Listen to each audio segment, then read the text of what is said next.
Hello there, and welcome. Tonight we are stepping far away from everything familiar. No cities, no machines, no warm glow of electric light. Only the quiet wilderness of the Stone Age, where survival was never guaranteed, and every day was earned with effort, fear, and a little bit of hope. I'd like you to imagine it for a moment.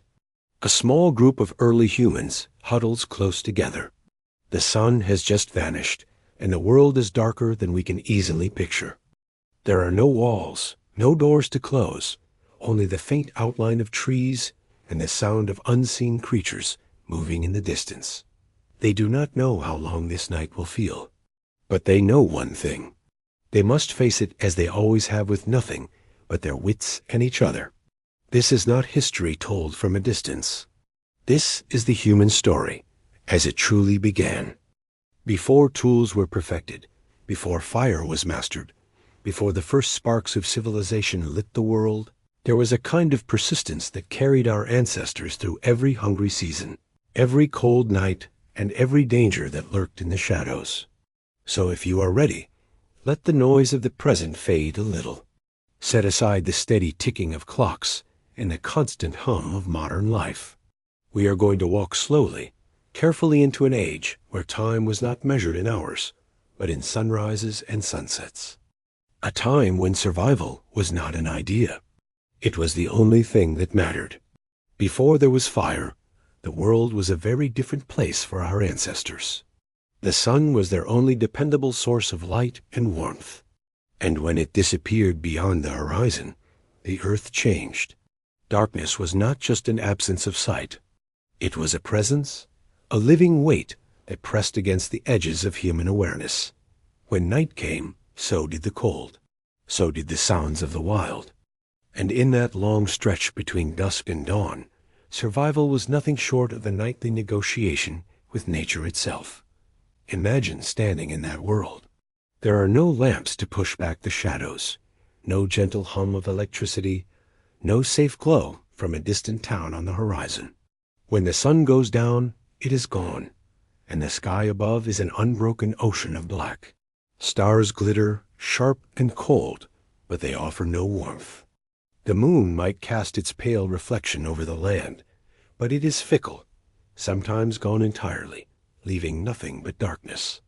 And in that darkness, every rustle, every snap of a twig is a reminder that humans were far from the only creatures awake. Before fire, our ancestors relied on their senses and on one another. Small groups stayed close. They learned quickly that a lone human at night was little more than an opportunity for predators. Lions, hyenas, saber-toothed cats. These were not distant fears, but immediate threats. To survive, humans gathered together in numbers. They slept in clusters, not because it was comfortable, but because it was safer. A dozen pairs of eyes and ears were better than one. And in the absence of fire, vigilance was their only defense. In those early days, fear was not an enemy. It was a tool. Fear kept them alert. Fear taught them to find shelter before the sun slipped away. They used caves when they could find them, not only because they provided cover from the weather, but because stone walls were easier to defend than open ground. When caves were not available, they sought natural hollows in the earth, or dense thicket where their bodies could be concealed. It wasn't perfect, but it was something. Cold was another relentless adversary. We forget living in homes with blankets and heaters, just how merciless a night could be without warmth. Early humans wore what they could. Animal skins draped over their shoulders. Crude wrappings made from whatever they could find. They pressed their bodies together for shared heat. A habit not born of comfort, but necessity. To be alone in the cold was to risk death. Survival was a matter of staying close enough to feel another heartbeat, and hoping that the collective warmth of the group could hold the night at bay. But even as they shivered in the darkness, they learned the Stone Age was not just a time of danger. It was a time of relentless adaptation. Humans became masters of watching the world and noticing its patterns. They learned which caves faced away from the wind. They learned how to read the behavior of animals, to sense when danger was near, and to move silently when the night demanded it. In a world without light, their ears grew sharp. The faintest crack of a branch could send the entire group into stillness. And then there were the skies. Long before humans understood astronomy, they knew the stars, not their names or their distances, but their constancy. The stars were the only lights that never went out. They told our ancestors when seasons were shifting, when it was time to move, when prey migrate. In the absence of fire, the heavens were their silent map, their clock, their reminder that even in the dark, there was order. Food, of course, was another nightly concern. Without fire, there was no cooking. They ate what could be eaten raw, plants, fruits, roots, and whatever meat could be torn from bone without preparation. This was not a diet of comfort, but of survival. They learned to chew tough fibers, to break marrow bones with stones for the rich fat inside, and to stomach things that would make us hesitate today. Every bite mattered. Hunger was not an occasional discomfort. It was an ever-present companion.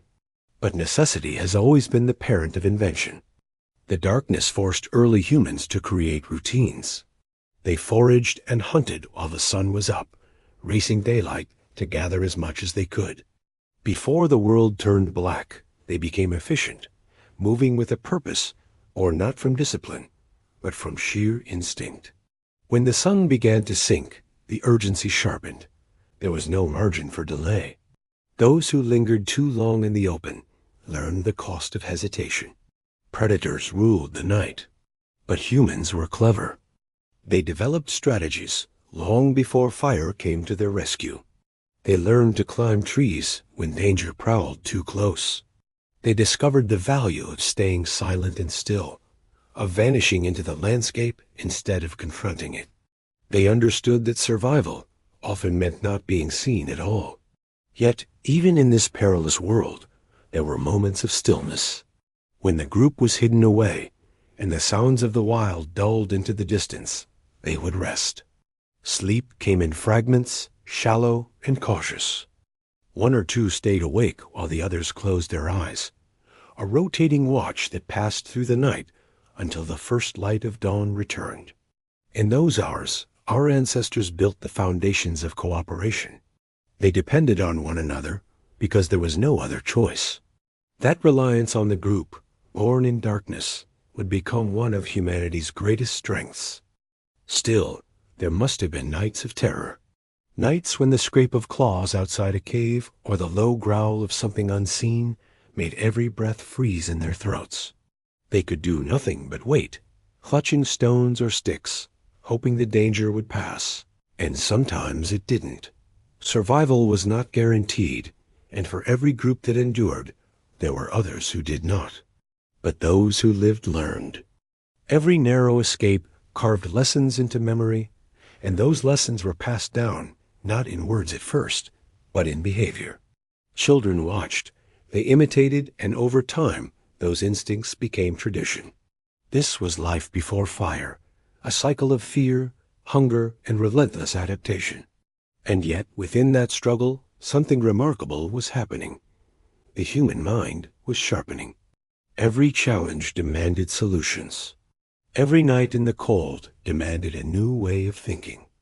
That pressure, constant and unyielding, was slowly shaping the species that would one day learn not just to endure the darkness, but to banish it. When the first sparks of fire came, they did not appear in a world that was ready for comfort. They appeared in a world where every scrap of warmth, every faint glow was nothing short of a miracle. Fire would not just change the night, it would change what it meant to be human. And so, before firelight ever pushed back the darkness, our ancestors learned to live with it. They became watchers of the night, silent students of the wilderness, creatures who understood that to survive, they had to adapt. They didn't conquer the world in those early days. They learned to endure it. And in doing so, they prepared themselves for the moment that would transform everything. Because once the first flames crackled and the night was no longer absolute, everything that came before would seem like a different world entirely. The first time humans saw fire, it was not their own. It came from the sky in the form of lightning, or from the earth when forests burned. It was wild, uncontrollable, and dangerous.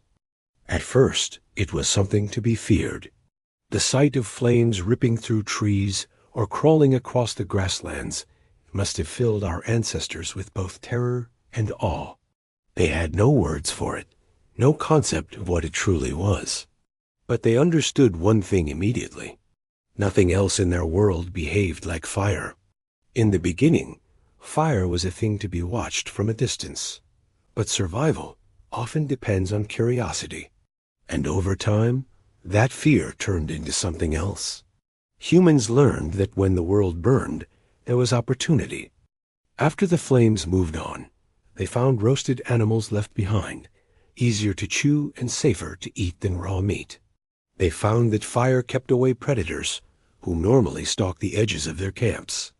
And they discovered warmth that could cut through the bitter cold of night. It is difficult for us to imagine just how profound this change was.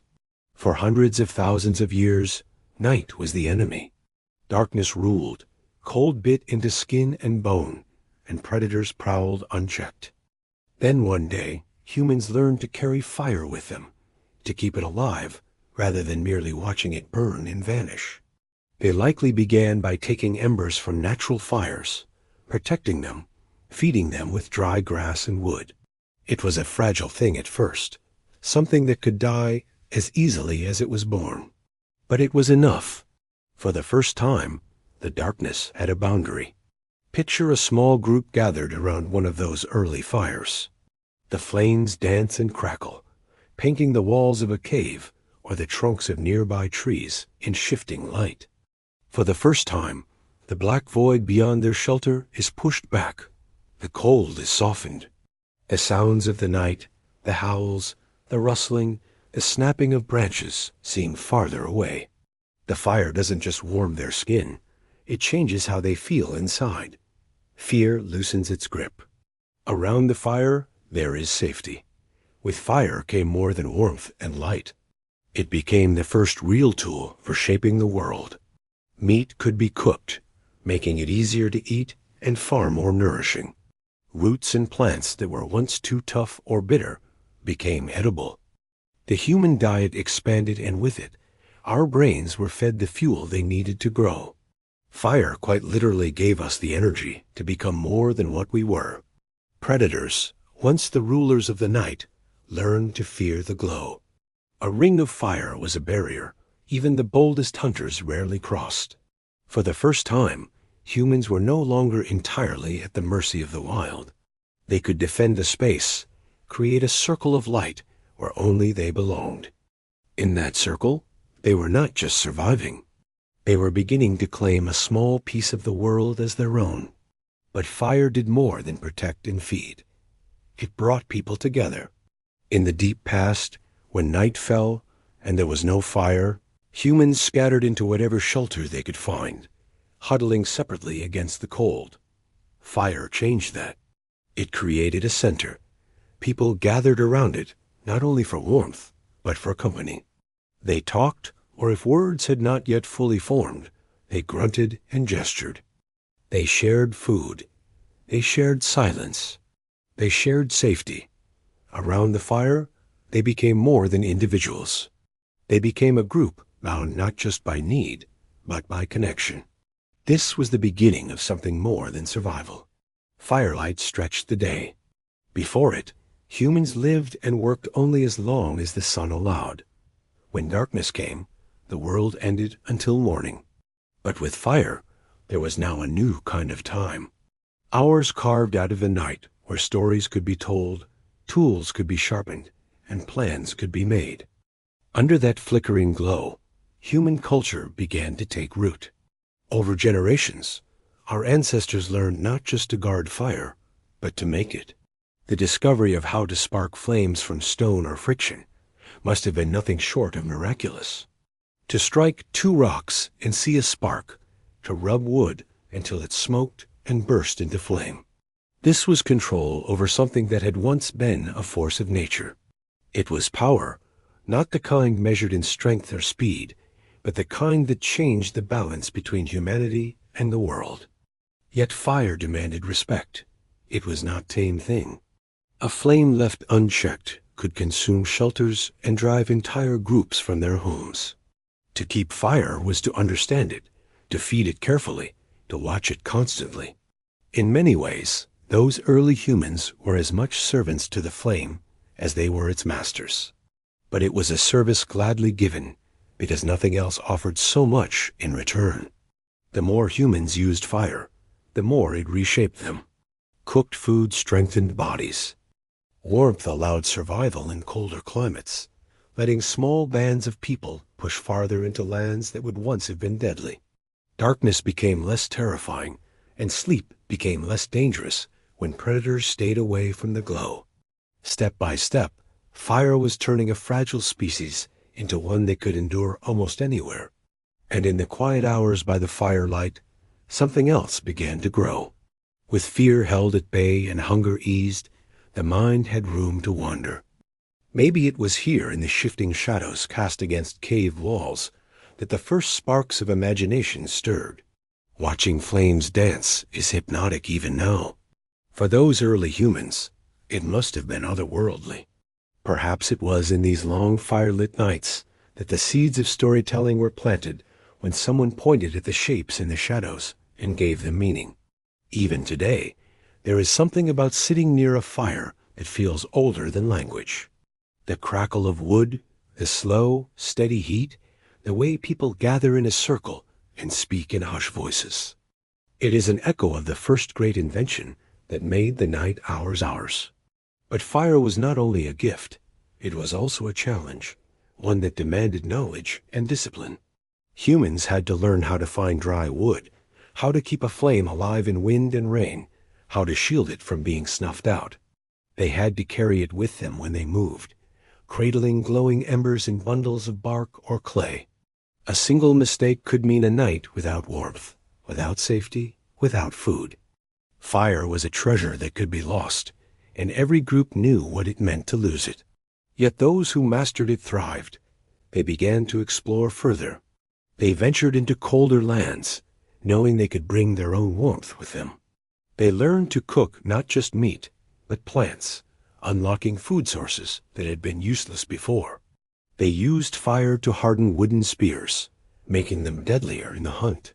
Bit by bit, fire transformed humanity from prey into something far more formidable. And perhaps the greatest gift fire gave was time itself. With fire, humans could drive back the darkness, stretch their waking hours, and gather in ways they never had before. They no longer vanished into sleep the moment the sun was gone. They stayed awake. They worked. They thought. They became more than creatures reacting to the world. They became planners, creators, dreamers. The world before fire was a place of fear, of cold, of endless caution. The world after fire was still dangerous, but Kimby there was a line drawn in the dark, a circle of warmth, and light where humans could sit and feel for the first time a little less small. And in that circle, the next great steps of survival were waiting. Because with fire came not only safety, but the chance to build, to learn, and to imagine what else might be possible. Fire gave humans light and warmth, but it was stone that gave them the means to shape the world with their own hands. Long before villages, long before farming, and long before the first trace of written words, there were stones chipped and sharpened until they could cut, crush, and pierce. In those days, survival was not only about avoiding danger or keeping warm. It was about finding ways to act on the world instead of merely reacting to it. And the first tools were the proof that humans could do exactly that. The earliest tools were simple. A broken rock with a sharp edge, a rounded stone heavy enough to smash bone. These were not inventions in the way we think of them today, with plans and blueprints. They were discoverers. Someone perhaps by accident struck two stones together and saw one split into a jagged edge. That edge could slice meat or scrape hide. A moment of chance became a lesson, and a lesson became something worth repeating. Imagine one of those first tools in a human hand. It is heavy, uneven, and crude. But for the person holding it, it is nothing short of power. With that edge, they can carve flesh from a carcass more easily, split open bones for the rich marrow inside, or cut away tough plant fibers that would have been impossible to manage before. The difference between bare hands and a sharp stone was the difference between constant struggle and the beginnings of control. Over time, those stones changed. Early humans began to see that not every rock was the same. Some broke cleanly, some dulled too quickly, and some shattered into useless fragments. Through trial and error, they learned which stones worked best. Flint, obsidian, and CH became prized not for how they looked, but for how they behaved when struck. A well-chipped flake could hold an edge sharp enough to cut through hide or wood, and that sharpness meant less time, less effort, and more food. These tools were not only for the hunt. They were used to scrape animal skins clean, to cut them into shapes that could be tied or wrapped for clothing. They were used to break open nuts and grind roots into something more edible. They chipped wood into usable forms, stripped bark for rope, and carved marks that may have been the first hints of human thought etched into the world. Each of these small actions multiplied over countless generations, pushed humans further away from simply surviving and closer to shaping their own destiny. Tool making was not instinctual. It had to be learned.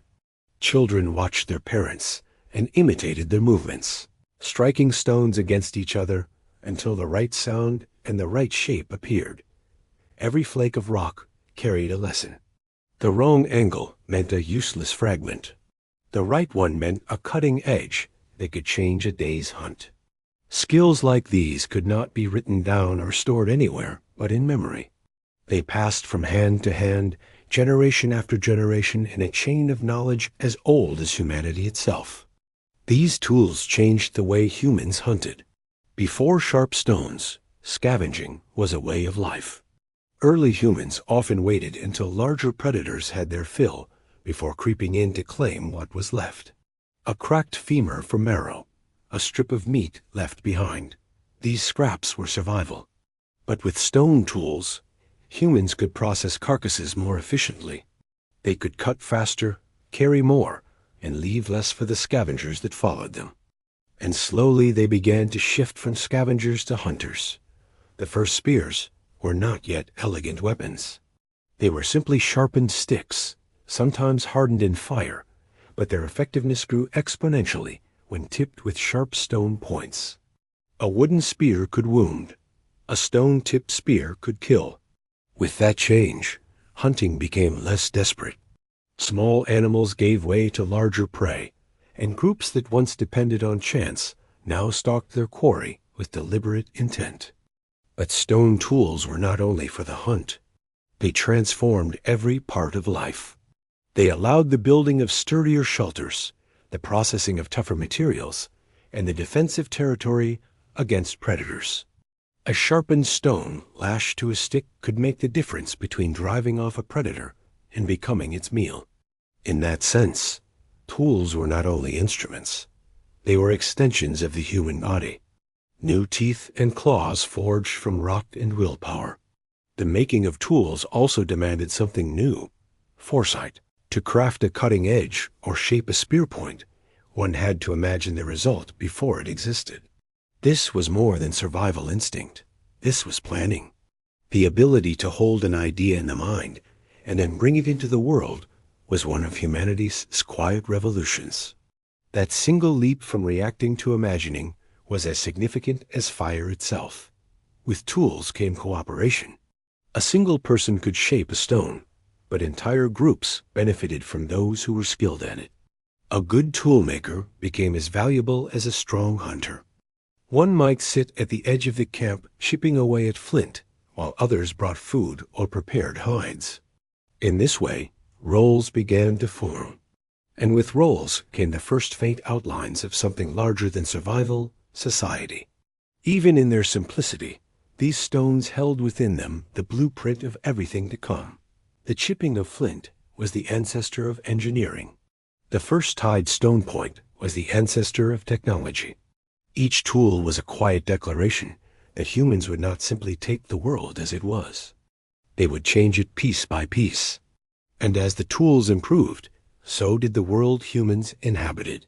With sharper blades, hides could be cut more cleanly, stitched together with sinew, and turned into clothing that kept out the cold. With heavier stone hammers, bones could be smashed into fragments that yielded every last drop of marrow. With finely chipped scrapers, wood could be shaped into handles and shelters. Survival became not just a matter of enduring, but of shaping, adjusting, and mastering.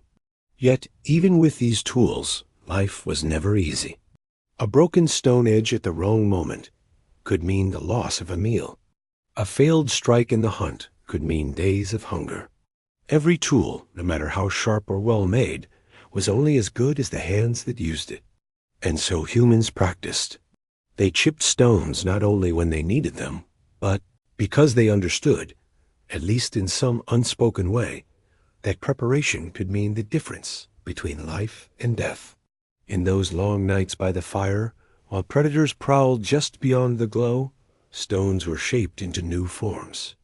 The sound of flint striking flint echoed softly in the dark, a rhythm as old as humanity itself. And with every spark, every chip, every sharpened edge, humans carved a little more of their future into the world. The leap from empty hands to hands holding stone was not a single moment.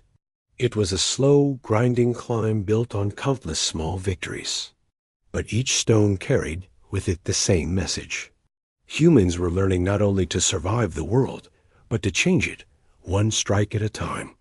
And with tools in their hands, they were ready for the next challenge that would define them. The language that would bind them together and turn survival into something shared.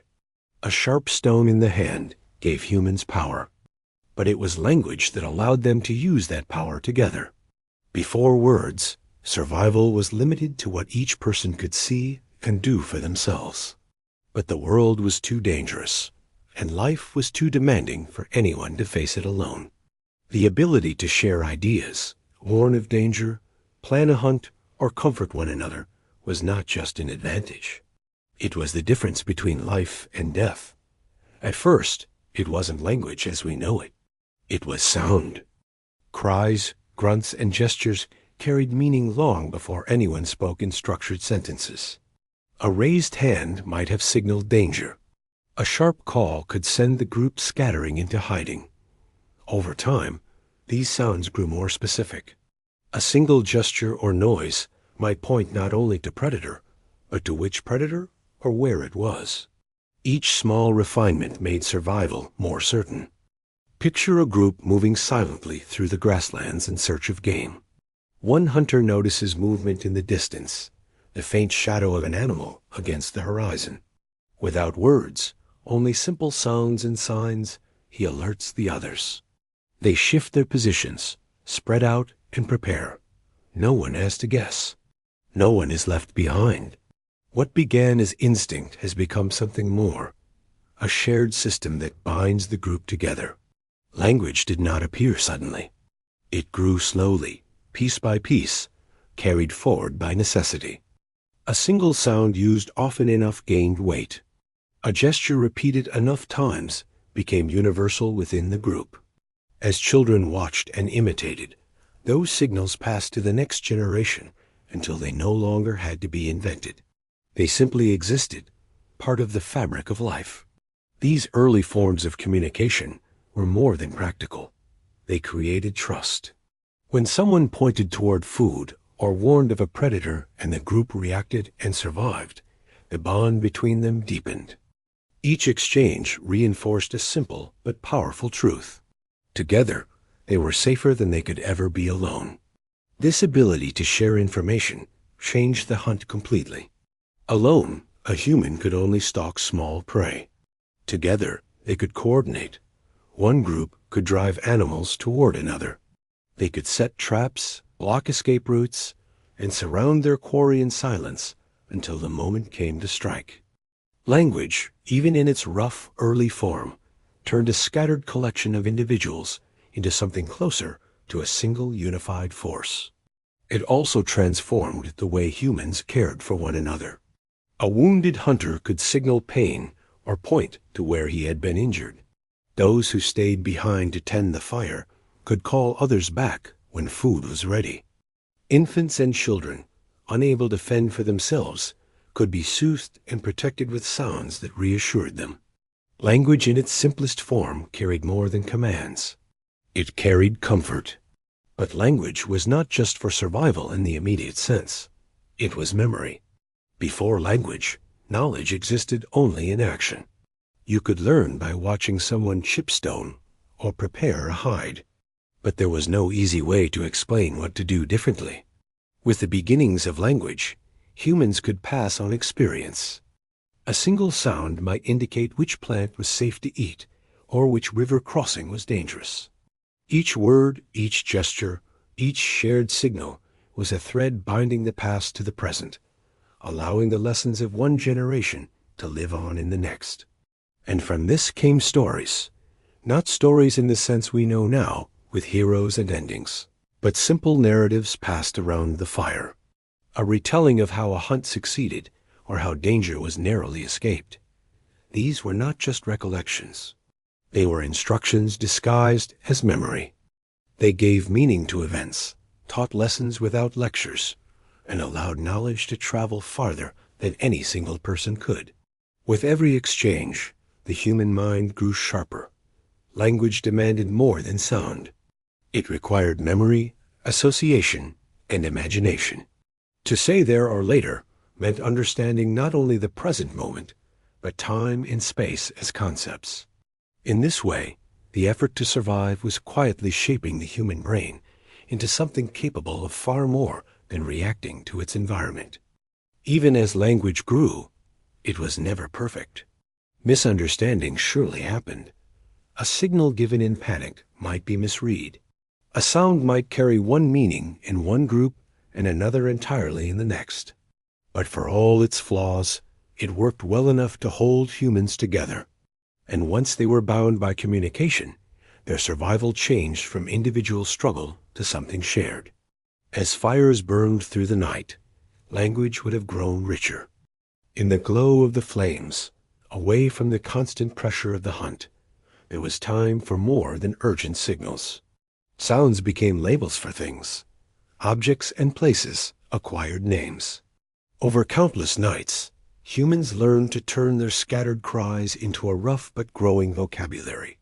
And with it, they began to carve a deeper sense of connection to the world around them. Language also carried something unexpected, the ability to imagine together. Once two people could share an idea, they could plan not only for the moment, but for the future. They could picture the hunt before it happened, talk through how they might trap an animal, or decide where to move when the season shifted. This was a step beyond instinct. It was collaboration shaped by thought. And as language spread, so too did culture. Rituals and habits became easier to pass along. The way to prepare a tool, to wrap a wound, or to track an animal could now be taught, refined, and improved. What once depended on imitation could now be explained, adjusted, and shared. Language was not only a survival tool. It was a kind of memory outside the mind carried in the voices of a community. Even today, traces of that ancient shift remain. When people speak, they're not just exchanging information. They re-repeating an old, unbroken habit that began around fires in the dark, when a single sound could mean the other difference between life and death. Those first words, crude though they must have been, gave humans something no other species had: the ability to survive not as isolated individuals, but as a collective intelligence. From this everything else would grow. But in those early days, it was simple. A cry to warn of danger, a gesture to signal food, a sound to call others close when the night grew too quiet. Language began not as a tool for thought, but as a lifeline. And in that role, it became one of the most powerful forces in human history. With words, Even in their earliest form, humans were no longer just reacting to the world. They were shaping it together. And soon, with their voices and tools united, they would begin to tame the land that once seemed far too vast to ever belong to them. With tools in their hands and the beginnings of language in their voices, humans were ready to face the most constant challenge of their lives, finding food. Hunger was never far away. It shaped every decision, every movement, and every risk they took. Without reliable food, there could be no rest, no safety, and no future. The hunt and the harvest were not separate tasks. They were two sides of the same struggle, and both demanded everything early humans could give.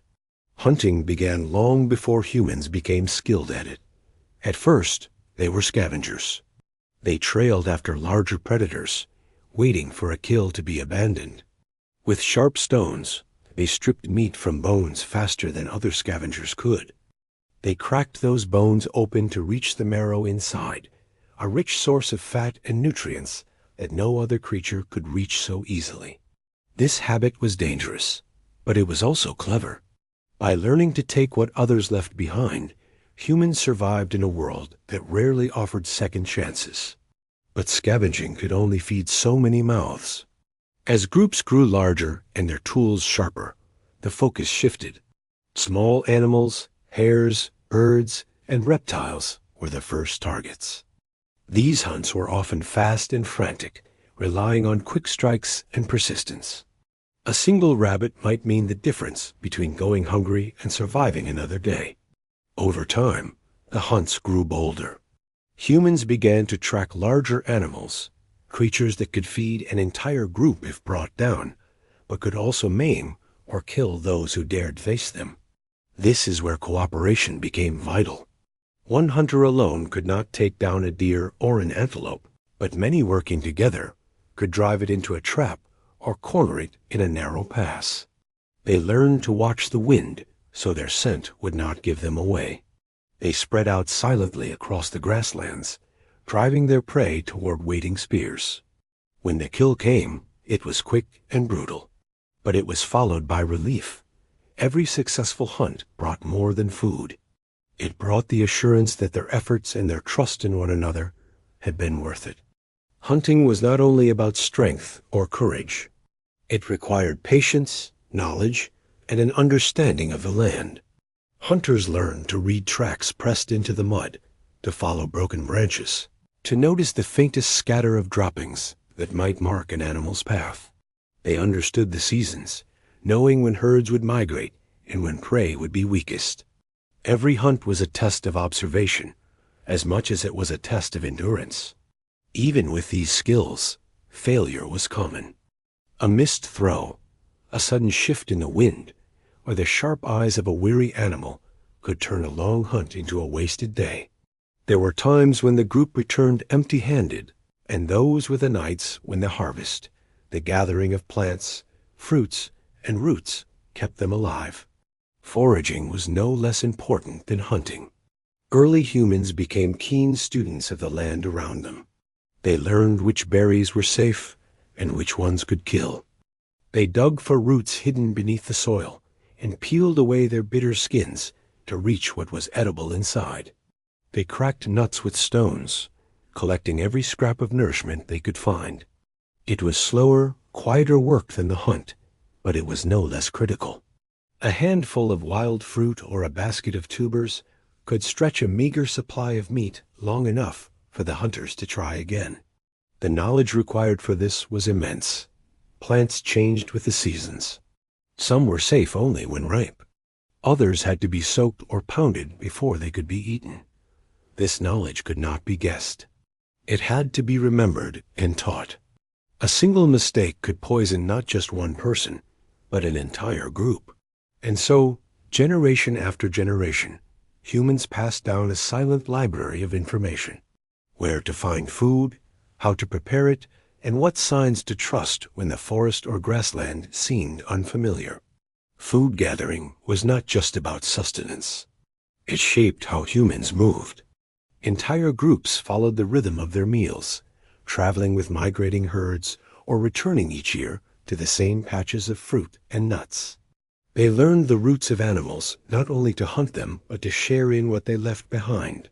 A carcass abandoned by lions, a trail of seeds dropped by birds, even the leftovers from other scavengers. Nothing was wasted. In time, hunting and foraging began to merge into a single balanced strategy. Meat offered dense, vital calories, but plants provided consistency. Together, they allowed humans to endure. When one source failed, the other filled the gap. This flexibility gave humans an edge that few other creatures possessed. They could eat nearly anything. They could survive nearly anywhere. Still, both hunting and foraging carried risk. Hunting demanded courage and strength, but foraging required vigilance. A hunter might face a charging animal, but a gatherer could just as easily face danger from a venomous snake coiled in the grass or a hidden predator waiting in the shadows. Every step in the search for food came with the awareness that one mistake could be fatal. Yet despite these dangers, the hunt and the harvest became more than survival tasks. They became rituals. A successful hunt meant celebration, a chance to eat well, to rest, and to feel, if only for a moment, like the world had been pushed back. Foraging trips were quieter, but no less important. Often done in small groups where knowledge was exchanged and bonds were strengthened. These shared efforts were not just about eating. They were about belonging. And while food kept the body alive, it also gave humans the time and strength to think, to plan, and to innovate. A well-fed group could make better tools, explore new lands, and teach their children the skills they needed to thrive.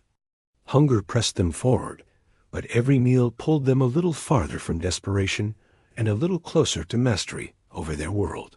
Step by step, bite by bite, the hunt and the harvest carried humanity through the Stone Age. They learned not only how to survive, but how to thrive in places where other creatures could not. They became predators, gatherers, and above all, problem solvers. And as their bellies filled and their minds sharpened, they began to build the foundations of everything that would follow. But food was only one part of the battle. Even a full stomach could not keep out the wind or the rain. For that, humans needed something else entirely. Shelter that could hold back the wilderness, if only for a little while. Food gave humans the strength to endure, but strength alone was never enough. The world was too cold, too wet, and too unforgiving for bare skin and open ground. Rain turned the earth to mud. Winds howled across the plains, stripping away warmth in minutes. Winter nights froze the air, so sharply that every breath burned in the lungs. Without protection, even the strongest hunter or the most skilled gatherer would not last long. That is why shelter became as essential as fire or food, a barrier between human fragility and the relentless force of nature. At first, shelter was not built. It was found. Caves and rock overhangs offered natural protection from storms. And for countless generations, these were humanity's safest havens. Inside a cave, the wind was muted, the rain silenced, and the darkness was predictable. Predators could still find their way in, but a single entrance was easier to guard than the open wild. Families and small groups huddled together in these stone refuges, using the earth itself as a shield. But caves were not everywhere. Many regions had none at all, and those that existed were often already claimed by other humans or by the very predators they were trying to escape. When caves could not be found, humans adapted. They learned to build. Their first shelters were little more than crude windbreaks, branches stacked against each other, hides stretched across poles, or pits dug into the ground and covered with vegetation. Simple as they were, these makeshift walls could turn a freezing night into one that could be endured. Over time, these shelters grew more sophisticated. Groups began to use animal bones, especially from mammoths and other large prey, as frames for their structures. They draped these frames in hides, weighing them down with stones to keep out the wind. Some even dug shallow depressions before building, sinking their homes slightly into the ground to trap heat. Each innovation came not from comfort, but from sheer necessity. The difference between a poorly built shelter and a well-made one could mean the difference between life and death. Inside those shelters, life took on a different rhythm. Outside was danger, predators prowling, storms raging, the constant uncertainty of the wild. Inside there was warmth from the fire, the smell of drying hides, and the steady breathing of those who slept shoulder to shoulder. The walls may have been crude, but they offered something that humans had never truly known before, a space that was theirs. Shelter was more than physical safety. It changed how humans lived. Once a group could build and maintain a protected space, they no longer had to wander endlessly in search of caves or other natural refuse. They could stay in one place longer. They could stockpile food, strengthen their tools, and care for their young without moving camp every few days.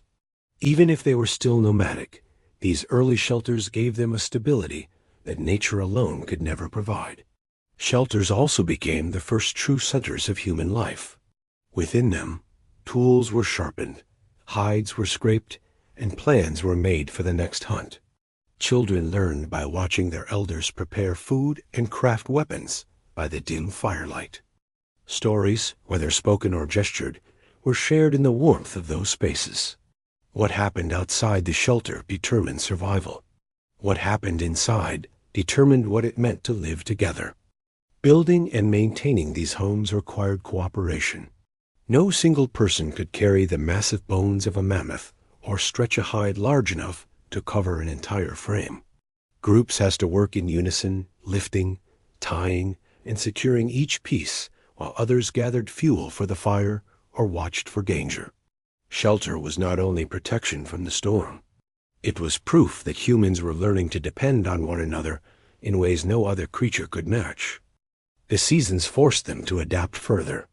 In summer, shelters were lighter, simple structures to keep out rain and provide shade from the sun. In winter, they became sturdier, built lower to the ground to trap heat and shield against the wind. Some groups even insulated their shelters with layers of grass or moss, packing it into gaps to block the cold. These small adjustments added up, allowing humans to survive in places far harsher than their bodies alone would have allowed. But shelter was never perfect.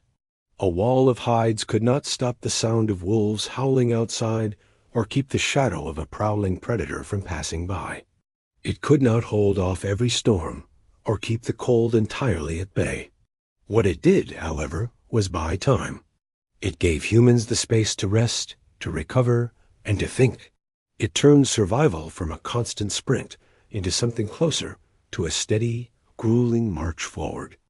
And with every storm that passed while they remained dry and alive inside, shelter became something else as well. A source of confidence. For the first time, humans could look at the forces of nature and feel that they had a chance. That sense of control, however small, fueled the next steps of their evolution. Shelter also allowed something that was just as important as warmth or safety, the ability to dream of what came next. A secure camp meant that for a few precious hours, humans could sit by the fire and plan beyond the immediate moment. They could imagine the next hunt, prepare better tools, or repair what had been broken. In that space carved out of the wilderness, human life gained the rhythm it had always lacked. A place where each day could build upon the last, instead of being a fight that started from nothing every morning. Still, for every shelter they built, nature reminded them that they were only borrowing space. Winds tore down frames. Floods washed away camps. Predators learned to wait near the edges of human dwellings, knowing that hunger would eventually drive someone out. Survival was never permanent, only extended. And yet each new shelter stood as a promise. Humans were no longer content to be chased across the land by storms or driven out by cold. They were learning to hold their ground. Those crude homes of bone and hide were the first small defiance against the endless power of nature. They did not conquer the storm, but they refused to yield entirely to it. In those walls, thin, fragile, and imperfect, humanity discovered something that would define them forever. The determination to make a world that was theirs, even if it began with nothing more than sticks, stones, and the will to survive another night. And as they sat within those walls, listening to the wind scream and the rain strike the earth, they knew that outside their fragile refuge, other dangers waited in the dark. Because while storms and cold could be endured, there was something else that never stopped watching: the predators of the night. Even inside their shelters, early humans could not escape the feeling of being watched. The night was alive with eyes they could not see. Every crack of a branch or low growl beyond the firelight was a reminder that they were never truly alone. Predators ruled the darkness. And if humans wanted to live, they had to learn how to face it. In those days, fear was not weakness. It was survival. It sharpened every sense, forcing humans to listen to the quiet sounds most creatures ignored. They became attuned to the subtle rustle of grass that might mean a stalking cat or the distant bark of hyenas circling in the dark. The world after sunset was a dangerous theater, and every sound, every shadow was a cue that could not be missed. For this reason, humans developed a habit that would define them. They kept watch. While some slept, others stayed awake, their eyes scanning the darkness beyond the reach of the fire. These watchers listened for the heavy footfalls of a bear, the sharp crack of a branch broken by something large, or the soft, almost silent approach of a predator's paws. Sleep came in shifts, shallow and brief, but it was enough to keep the group alive. The fire helped, but it was not a perfect defense. Many predators feared the flames. The hunger could make even the boldest creatures reckless. A starving pack of wolves or a desperate cat might still test the edge of the firelight. Humans learned quickly that vigilance could not falter. One lapse, one moment of stillness, and the night could swallow them whole. These night watchers were not only about spotting danger, they were also about learning it. Humans became expert observers of predators. They learned the calls of different animals, which sounds meant a distant threat, and which ones meant immediate danger. They studied the way lions hunted in silence, the way hyenas laughed in the dark, the way leopards dragged kills into trees. This knowledge turned fear into strategy. To survive the night, they had to understand what shared it with them. And in a strange way, the night gave them something else: discipline. They learned to take turns, to trust that while they slept, someone else would keep watch. This trust built unity. The watchers were not only guards, they were the thread holding the group together. Without them, fear would have driven every individual into restless isolation. But because someone was always awake, the others could close their eyes, even if only for a little while. Children grew up in this world of constant awareness.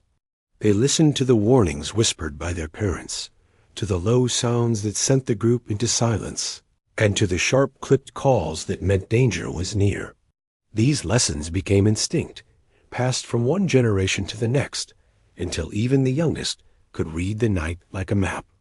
Predators shaped more than behavior. They shaped tools.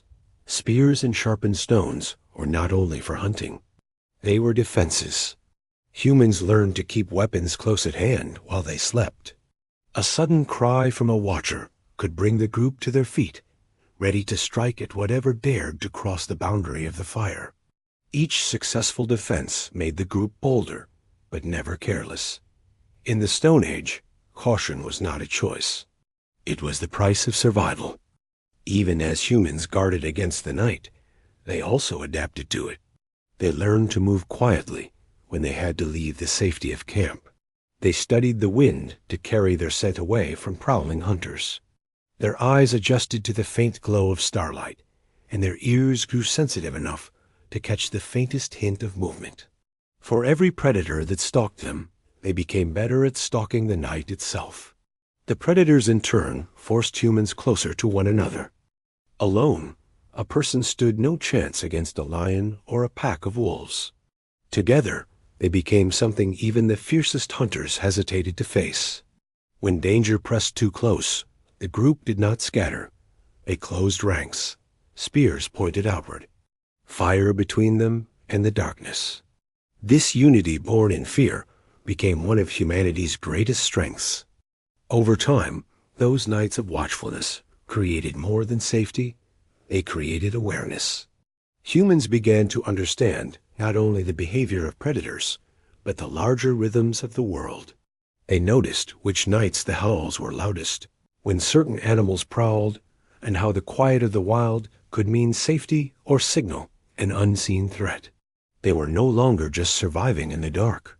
They were reading it, mapping it, and slowly they were mastering it. And yet, for all their skill, the night was never truly theirs. The darkness remained a place of danger, a realm that belonged to the wild. But by keeping watch, by guarding one another through the long hours between dusk and dawn, humans endured it. They became the creatures who stayed when others fled, who stood their ground when the world went black. Each sunrise was a victory.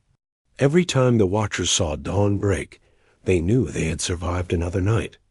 And with every night that passed, they learned more, growing not only more cautious, but more capable. The predators never left, but humans became something new, the ones who watched back. This constant battle with the dark taught them a lesson that went far beyond the night. Survival was not only about strength or even tools. It was about vigilance, memory, and the will to keep going, even when fear never went away.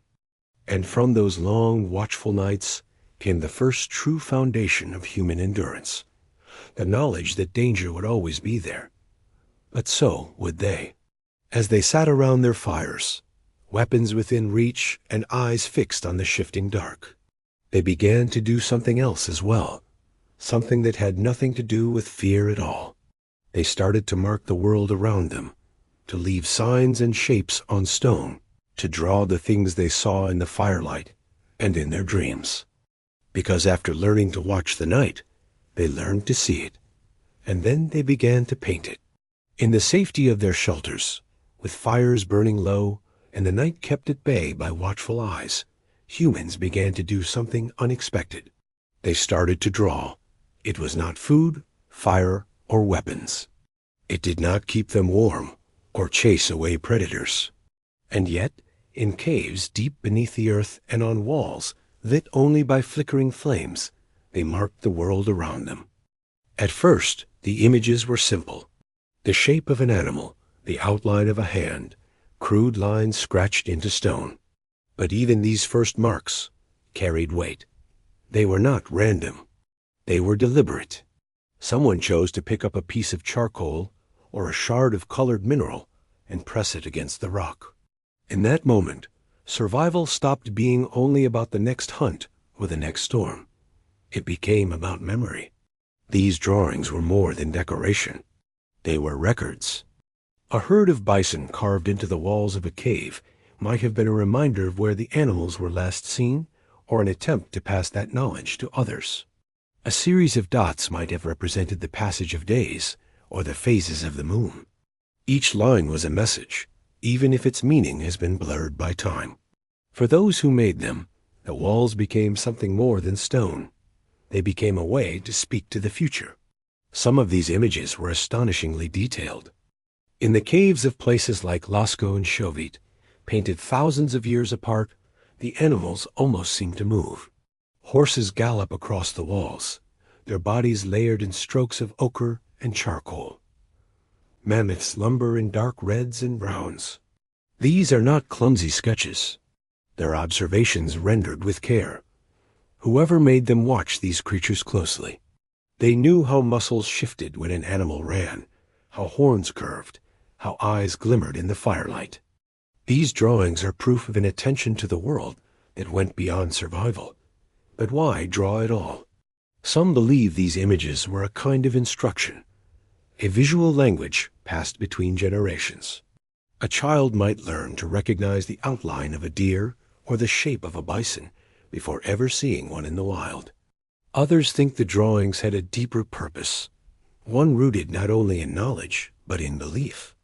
Perhaps painting a successful hunt was a way of willing it into existence, a ritual to tip the odds in favor of the hunters. There may have been something else at work as well. In the glow of firelight, those images must have seemed alive.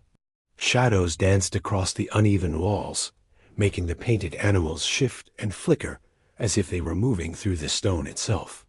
It was the first kind of magic, an illusion born from light, imagination, and the human need to see meaning in everything.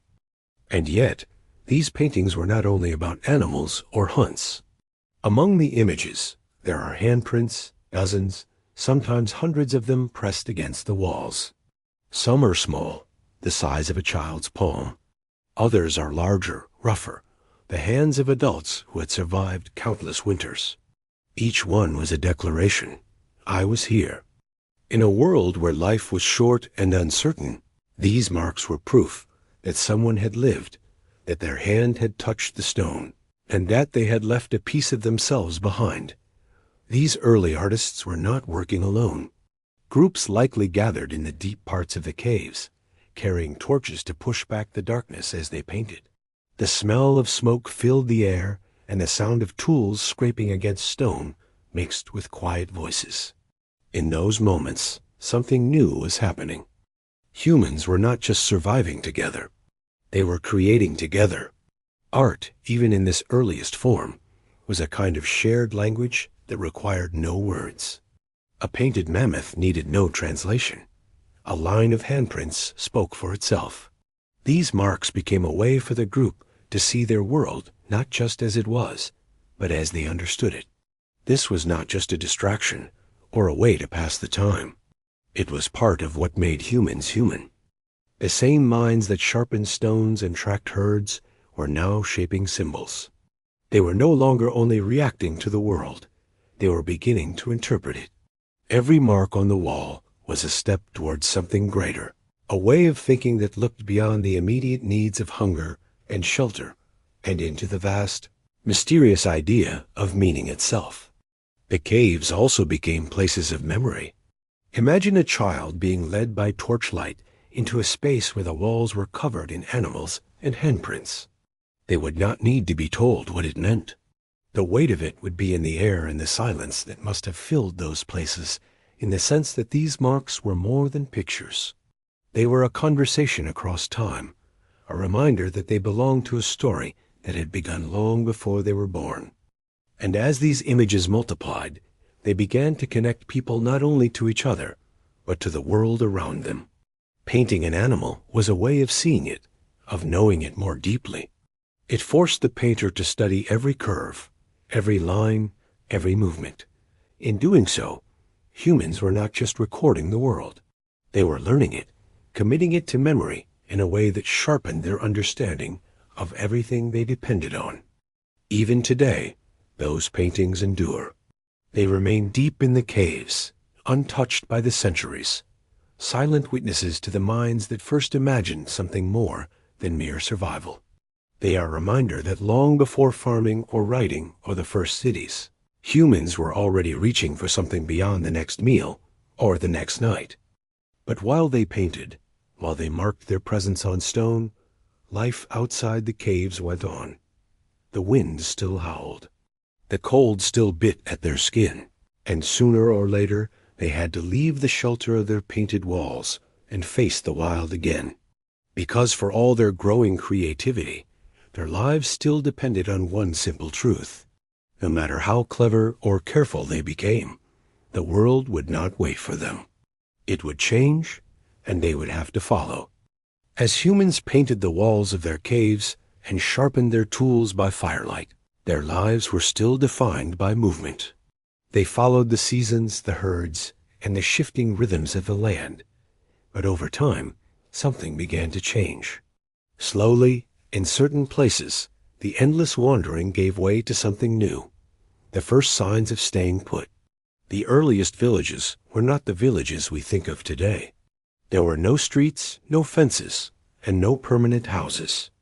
They were simply places where humans returned again and again, drawn by safety, food, or water. A bend in a river that teemed with fish, a grove where wild fruit ripened each season, a stretch of open land where herds passed predictably. These places became more than temporary camps. They became familiar ground. When groups began to return to the same locations, their shelters grew sturdier. Instead of flimsy windbreaks or quickly assembled lean-tos, they built structures that could last longer. Hides stretched over heavy frames, walls reinforced with branches, stones stacked in rough circles to anchor their homes against the wind. These early dwellings were still simple, but they marked a shift in how humans saw the land. It was no longer just a backdrop for survival. It was something they could shape. Living in one place, even for a season, changed everything. Fires no longer had to be rebuilt for nothing each night. They could be kept burning for weeks. Tools could be stored instead of carried from place to place. Food, when it was plentiful, could be dried or smoked and saved for leaner times. This new rhythm gave humans something they had never truly had before, a buffer against uncertainty. But with this change came new challenges. Staying in one place meant that waste and food scraps attracted animals. It meant that larger groups had to share space without scattering too far. It meant that predators learned where to find them. Humans adapted by organizing themselves more carefully. They placed their shelters in clusters, built fires close enough for their light to overlap, and assigned watchers to guard the edges of the camp. The beginnings of community were born not out of choice, but necessity. And with community came connection. In these early settlements, knowledge spread more quickly. A skilled toolmaker could teach others in the group, and their techniques would not be lost. When the group moved on, hunters could share what they had learned about the land or the habits of prey. Those who were injured or weak were no longer left behind so easily. They could be cared for within the safety of the camp. The first villages also brought with them something else: time. With the group gathered in one place, some could focus on tasks other than the immediate hunt or harvest. While some hunted, others repaired tools, tanned hides, or maintained the fires. Work became divided not just by need, but by skill. Each person had a role, and together those roles supported the survival of the whole. The land itself began to bear the marks of this new way of life.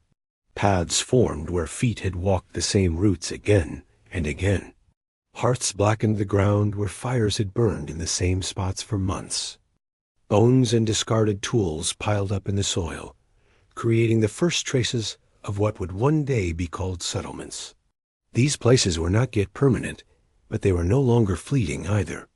They were something in between, a bridge between the wandering life and the world that was coming. And even as they stayed in one place longer, humans learned to defend it. They built barriers from branches or stacked stones to form rough walls. They cleared the ground around their shelters so they could see predators approaching. For the first time, the wild was pushed back, even if only by a few paces. Each small improvement turned the camp into a place that felt less like borrowed ground and more like a claim. Yet the first villages were not only practical, they became the heart of something deeper. In the glow of many fires burning close together, humans gathered not just for safety, but for company. They shared stories of the hunt. They taught children what to fear and what to follow. They laughed, argued, and mourned. These gatherings were more than survival. They were the first sparks of society, fragile but undeniable. As groups lingered in these places, they formed attachments. A bend in the river was no longer just a source of fish. It was the place where a child had taken their first steps, where a successful hunt had been celebrated, where fires had burned through low winters. These memories tied humans to the land in ways they had never experienced before. And with every season that brought them back, the camps grew. A few more shelters, a larger fire, more hands to build, hunt, and watch the night. Over time, these clusters became something new. Not just camps, but villages. Still simple, still temporary, but with roots that sank a little deeper each year. This was not the end of the wandering life. Not yet. There were still migrations, still long journeys across unfamiliar ground. But the first villages were proof that humans were beginning to bend the world to their needs. For the first time, they were not simply moving through the land. They were starting to belong to it. And within these villages, around those shared fires, and in the company of others, something else quietly evolved. As humans gathered and worked together, they found new ways not only to survive, but to heal each other when survival came at a cost. Life in the first villages gave humans a measure of security. But security did not erase danger. Injuries were constant. A hunt gone wrong might leave a deep cut or a broken bone. A careless step in the dark could mean a twisted ankle, or worse. Illness came with the seasons. Fevers that burned, coughs that lingered, and infections that crept silently through the body. In a world without doctor's medicine, or even an understanding of why the body failed, survival often depended on what could be done with bare hands, simple tools and the knowledge passed down from those who had lived through it before. The earliest form of healing was not skill, but instinct. When someone was hurt, others reached for them.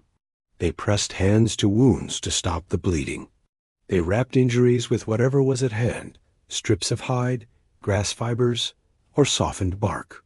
They learned that cold water eased pain, that rest was necessary, and that the warmth of the group could mean the difference between recovery and death. Healing began not with knowledge, but with care. Over time, these instincts turned into something more deliberate. Humans noticed patterns. They saw which plants soothed and which ones poisoned. A bitter-tasting root might ease pain. A crushed leaf might calm swelling. Smoke from certain woods might clear breathing, while others made it worse. These lessons were never written down. They lived in memory, carried in the minds of those who had seen what worked and what didn't, and shared in hushed words around the fire. The hands that hunted and built shelters also became the first tools of medicine. Fingers traced the edges of wounds to clean away dirt. Palms pressed against foreheads to measure fever by touch alone. Bones and hides were used as splints for broken limbs, lashed tightly with sinew or plant fibers.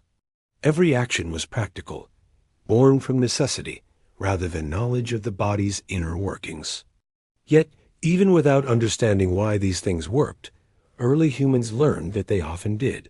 Pain was a teacher, and so was survival. If a treatment saved a life, it was remembered. If it failed, it was abandoned. Over generations, this trial and error became a kind of living medicine. In every group, there were those who remembered the most. Elders who had seen countless injuries and illnesses and could recall what had helped before. These people became the first healers, not because of any title, but because others turned to them when fear and pain demanded answers. Healing was not only about the body. Comfort mattered too. A hand resting on a shoulder, a low hum of reassurance, or a quiet word of hope could steady a person enough to endure pain. Even without knowing why, humans discovered that care itself could help the wounded survive. Those who attended to were more likely to fight for their lives than those left alone. In this way, healing was never just treatment. It was connection. The first medicines came from the land. Plants provided leaves to crush into pastes, roots to chew for relief, and resins to seal wounds. Some groups burned aromatic herbs in their shelters, believing the smoke would drive out sickness. Others learned that clay could cool burns, or that salt from dried riverbeds could clean a wound. These discoveries came slowly, but each one was carried forward, shared from one mouth to another, until it became part of how humans lived. Even the dead taught lessons. A hunter who died of an infected wound left behind knowledge for those who watched it happen. A fever that swept through a village taught survivors which remedies brought even the smallest relief. Suffering carved memory into the minds of those who endured it, and memory was passed on. Healing also demanded cooperation. When a hunter was injured, others had to take their place until he could recover. When a mother fell ill, The group cared for her children until she returned to strength. Illness and injury were never borne alone. They rippled outward, and the group absorbed the weight together. This shared burden was not just survival strategy. It was the first sign of something larger, a sense of responsibility for one another. Around the fire, healing became ritual. Wounds were washed, herbs applied, and bones set with steady hands. Children watched and learned. Each act of care was a lesson, and each lesson was a step towards something greater. The understanding that survival was not only about strength or speed, but about knowledge and compassion. Even in the harshest conditions, these small victories mattered. A broken bone that healed straight meant a hunter could return to the chase. A fever that passed meant another pair of hands to gather food. Every life saved strengthened the group as a whole. And slowly, as these lessons accumulated, humans became not only hunters, gatherers, and builders, they became healers too. The world around them remained dangerous, but now they had ways to endure its cost. They had fire for warmth, shelters for safety, tools for defense, and hands that could mend what the wild sought to break. And with every wound treated and every sickness survived, they grew more certain that they could outlast not just the night, but the endless test the world would place before them. Yet even healing, as vital as it was only one piece of the struggle. The land itself had its own rhythms, seasons of abundance and seasons of scarcity. And if humans were to endure, they would have to learn those rhythms as well as they learned the use of their tools or the language of their voices. The world of the Stone Age was not constant. It shifted with the seasons, and each change brought new challenges. Humans had no calendars, no clocks, no written records to track the passing of time. They learned the year not through numbers, but through the land itself. The length of the days, the angle of the sun, the smell of the air, and the behavior of animals. Survival depended on reading these signs and adapting before the world turned against them. Spring was a time of renewal. After long, bitter winters, the snow melted, rivers swelled, and the land stirred back to life. Plants pushed through the soil, and animals that had vanished during the cold months returned to graze. For humans, spring meant movement. Camps were abandoned as groups followed the fresh growth, seeking new food sources. Hunters watched the trails of returning herds, while gatherers searched for the first edible shoots and berries. It was a time of abundance, but it was also a time of work. If they were to survive the next winter, they had to take advantage of every moment while the world was generous. Summer brought both comfort and danger. With long days and warm nights, food was plentiful. Rivers teemed with fish, and the forests were heavy with fruit. But summer also carried risks. Heat dried up water sources, forcing groups to travel farther. Insects swarmed and carried disease. Predators were at their strongest, well-fed, and fearless, competing with humans for the same prey.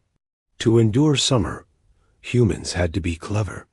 They learned to store food in shaded pits or hang it high where scavengers could not reach. They rose early to hunt before the heat pressed down and saved their energy for the cooler hours of dusk. Every season was a lesson in timing, and in summer, those lessons came quickly. Autumn was different. It was the season of preparation. Humans understood, even without counting the days, that the world was about to change. The herds grew restless and began to migrate, moving toward winter grazing grounds. Plants withered and died back into the soil. The air grew sharper, carrying the first hints of the cold to come. During these months, humans became tireless. They hunted more than they needed, drying and smoking meat to keep it from rotting. They gathered roots and nuts that would last through the frost. They patched their shelters, sealed the gaps, and laid in as much fuel for their fires as they could find. Then winter came, and with it the most dangerous test of all. Food became scarce, and the cold nared at bone and muscle.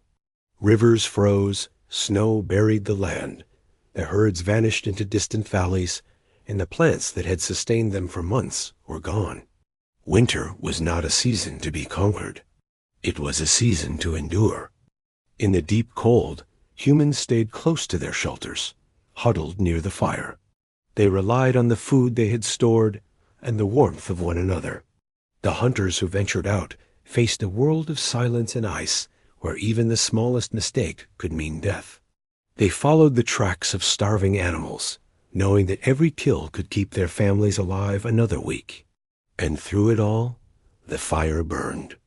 It was the thin line between life and the killing cold. But winter had its lessons too. It taught patience. It taught restraint. It forced humans to plan, to think ahead, to imagine a future beyond the frozen present. Every successful winter was proof that foresight mattered as much as strength. And those who survived carried that knowledge forward, turning it into the rhythm by which their lives were measured.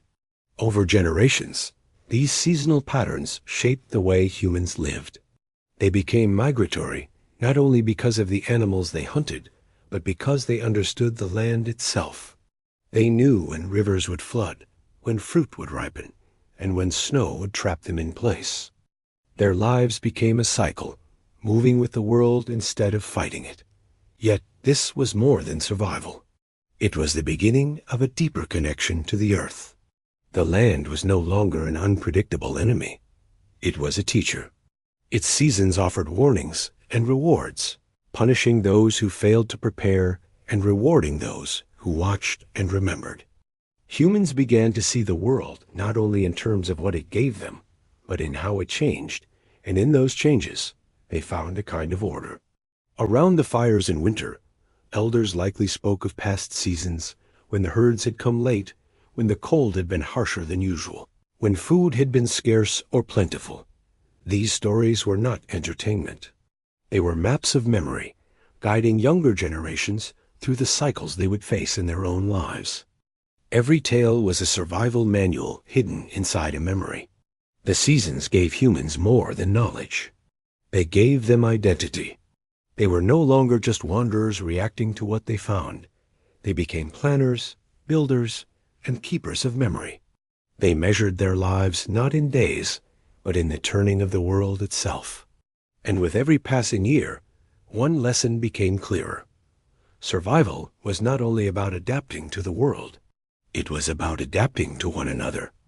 The long winters and the hard summers bound humans closer together, teaching them that cooperation was not optional. It was the only way forward. That cooperation would soon become something far greater.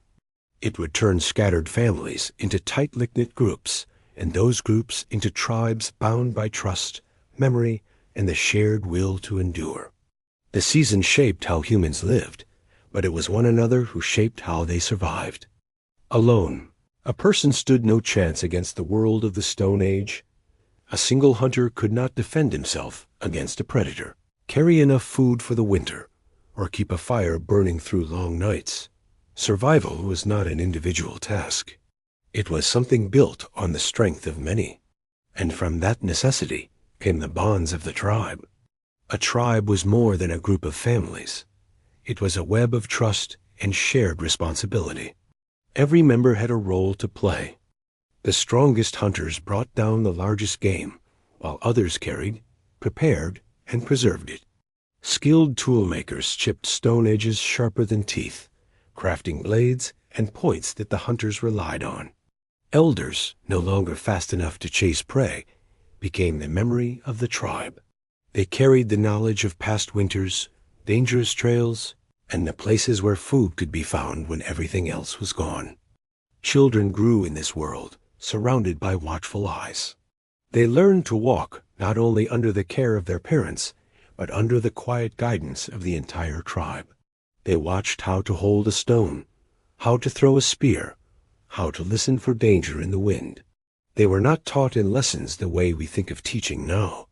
They learned by watching, by copying, by living every day in the presence of those who had survived before them. Around the fire, the tribe became more than a collection of individuals. It became a single living unit, bound together by shared struggle. Food was not kept for one. it was divided. A successful hunt was celebrated by all, and a failed hunt was endured by all. In this way, survival became a collective effort, and trust was not a luxury. It was the foundation that held the tribe together. Conflict surely existed. Even in the earliest days, hunger and fear could bring out anger. But in the face of the vast, merciless wilderness, cooperation mattered more than pride. When danger loomed, whether from predators, storms, or rival groups, disputes gave way to unity. The bonds of the tribe were not perfect, but they were strong enough to endure because they had to be. These bonds were reinforced not only by necessity, but by ritual. Shared meals around the fire were more than a way to eat. They were a way to be reminded that no one stood alone. Stories passed from elders to children served as both memory and warning, tying each new generation to the hardships and triumphs of the ones before it. Every tale of survival was a thread woven into the fabric of the tribe, reminding everyone that they belonged to something greater than themselves. Even grief was shared. When someone died, their absence was felt not by one or two, but by all.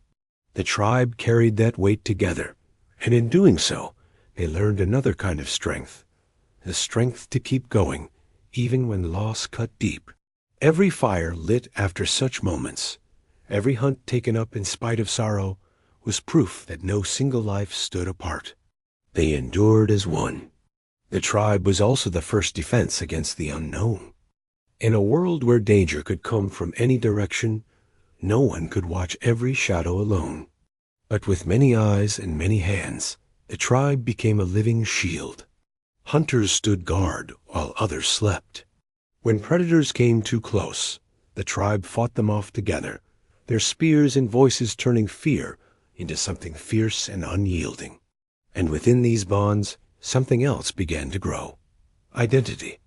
A person was not only an individual.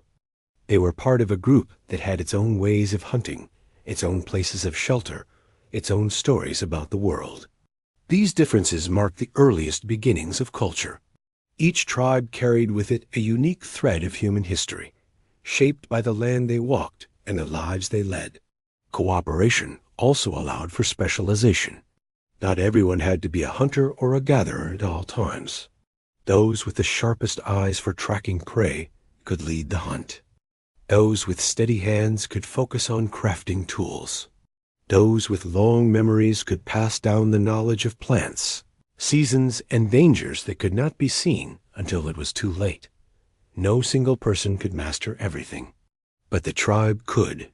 And with this came security unlike anything humans had known before. A lone person might falter. A tribe endured. When one was sick, others cared for them. When one was injured, others hunted in their place. When one was lost, others carried their memory forward in stories told by the fire. The bonds of the tribe turned survival into something shared. And in that sharing, humans found their first true strength. But these bonds did more than keep them alive. They laid the foundation for the world to come. Cooperation was not simply a strategy. It became part of what it meant to be human. The instincts forged in those early tribes, trust, loyalty, and the willingness to work together, would shape every step of our journey out of the Stone Age. And as these tribes sat close to their fires as the sparks rose into the dark sky, they worked not only to keep the night at bay, but to carve their place in it. With tools in their hands and fire at their side, they turned their focus to something that would change them yet again. The tools themselves, and how they would evolve from simple stones into instruments of mastery. The bonds of the tribe gave humans strength in numbers, but their true power came from what they could make with their hands. Stone and bone became the building blocks of survival. Each one shaped not only by necessity, but by the quiet ingenuity that had been growing since the first sharp edge was struck from a rock. With every tool they crafted, humans pushed a little further from the life of mere endurance and closer to a future where the world could be reshaped to their will. The first tools of stone were simple, flakes chipped from a larger rock, sharp enough to slice meat or scrape a hide. But over generations, these crude edges evolved. Hunters learned to strike stones at precise angles, creating points that were sharper and more durable. They discovered that some stones, like flint or obsidian, fractured in predictable ways, producing razor-thin edges that could cut cleanly through flesh and sinew. These were not accidents anymore. They were choices born from observation and memory. Bone, too, became a resource. At first, it was only what remained after a meal, discarded fragments from the skeletons of prey. But then, humans saw its potential. A sharpened rib or splintered femur could pierce as well as stone. A hollow bone could serve as a container, a whistle, or even the shaft for a weapon. Where other creatures left bones to rot, humans turned them into tools. With stone and bone together, a new kind of toolkit emerged. Stone blades cut hides into clothing, while bone needles pierced them for stitching. Stone axes brought down branches and split wood for fuel, while bone punched holes in leather and bark. The tribe was no longer limited to what their bare hands could manage. Their tools became extensions of their will. This transformation was not just practical, it was intellectual. Tool-making required imagination. A person holding a raw piece of flint had to see what it could become before it existed. They had to strike with purpose, knowing that the wrong blow could ruin hours of work. Each tool was a lesson in cause and effect, a quiet education in how the world could be shaped. Children learned this skill by watching the elders work. They saw the patient tapping of stone against stone, the way flakes were turned and examined before another strike was made. They learned to hold their breath at the moment of impact, waiting for the sound that meant a clean fracture. These lessons were passed not in words, but in action. Each motion repeated until it became instinct. Bone tools brought even greater refinement. Unlike stone, bone was lighter and could be shaped with more control. Long bones were split, ground smooth on rough stones, and polished until they gleamed. Antler was soaked and bent into hooks or pressure tools for flaking flint with incredible precision. Needles made from slivers of bone had tiny eyes drilled with stone borers, allowing thread from plant fibers or animal sinew to pass through. With these needles, clothing was no longer just draped. It was tailored, fitted, sewn tight against the wind and cold. A well-made garment could mean the difference between freezing and living to see another spring. Spears evolved too. What began as a simple pointed stick hardened in fire became something far deadlier. A stone or bone point was carefully hafted, bound with sinew, and sealed with resin or pitch, so that it would not come loose on impact. Some points were barbed, so they could not be pulled free. Others were thin and leaf-shaped for deep, clean penetration. A thrown spear tipped this way could bring down animals that once would have taken an entire day of dangerous pursuit. Distance became a weapon. Humans no longer had to stand face to face with their prey. They could kill from the edge of the firelight. Hand axes, once heavy and crude, became smaller, lighter, symmetrical masterpieces. These later Acheulean tools were not just useful. They were beautiful in their balance. A skilled knapper could spend hours thinning a piece of flint until it fit perfectly in the palm, sharp on every edge. Such a tool could chop wood, butcher meat, dig roots, or serve as a weapon when no spear was at hand. Carrying one was like carrying an entire workshop in a single object. Fire itself became a tool for making tools. Wood was charred to harden spear tips. Antler was heated to make it easier to work. Clay found near rivers was shaped into small lamps filled with animal fat and a twisted moss wick, giving portable light deep inside caves or during long winter nights. Even pitch was boiled from birch bark to glue points more securely than sinew alone ever could. Every discovery fed the next. With better tools came better food. Finer blades meant meat could be cut into thin strips and dried quickly. Bone gouges hollowed out logs to make storage pits lined with hide. Grinding stones turned hard seeds and grains into flour long before anyone thought of planting them. The more control humans gained over their materials, the less they lost to rot, scavengers, or hunger. These tools did not belong to one person. They belonged to tribe. A master knapper might spend days making a perfect hand axe and then hand it to the best hunter without hesitation. A woman who excelled at sewing might clothe every child in the band. Knowledge, effort, and the finished objects themselves moved freely among them. Generosity was not kindness. It was survival. The tribe that shared the sharpest points and the warmest garments was the tribe that walked out of winter intact. And as the tools grew more refined, so did the minds that made them. Planning stretched further ahead. A hunter now had to imagine not only the kill, but the weeks of work that would turn a dead mammoth into food, clothing, shelter, and tools. The same mind that could picture a spear point inside a raw nodule of flint could picture tomorrow, next moon, next season. Thought itself was sharpening along with the stone. Children grew up surrounded by this quiet industry.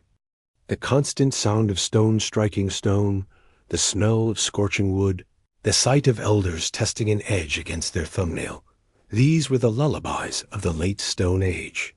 By the time a child could walk steadily, they already knew the difference between good flint and poor chert. By the time they could throw a spear, they could pressure flake an arrowhead. Skill was not taught in a single lesson. It was breathed in with the smoke of the fire. The tools also changed how humans saw themselves.